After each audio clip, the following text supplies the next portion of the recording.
Yeah, the other big piece of news we have from you comes from our decision desk that has been watching these early House results, seeing Democrats get what they needed to out of Virginia 10. Again, they hit the level they expected. Florida 27 went as expected. Again, they need to get only a share of these, only about a third of these to get the House. So to lose these is not necessarily bad for Democrats. The question in a lot of cases here is, are they improving over Hillary Clinton's performance significantly? You saw that in Kentucky 6. What that means is our decision desk is looking at the totality of this, sort of extrapolating out the trends and numbers they're seeing to similar districts around the country and coming up with their initial estimate of the night, which I can now show you. Their initial estimate is that Democrats will end the night with 224 seats plus or minus 8.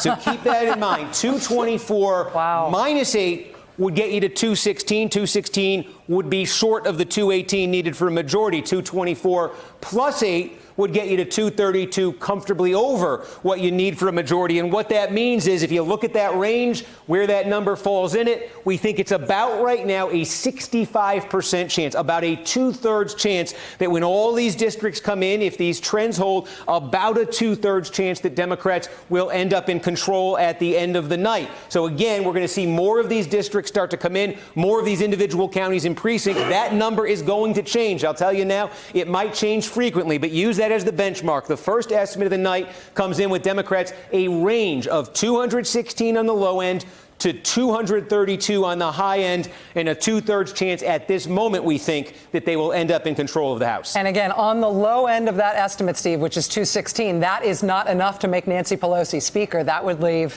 presumably, Kevin McCarthy as Speaker. That's right. Hey there, I'm Chris Hayes from MSNBC. Thanks for watching MSNBC on YouTube. If you want to keep up to date with the videos we're putting out, you can click subscribe just below me, or click over on this list to see lots of other great videos.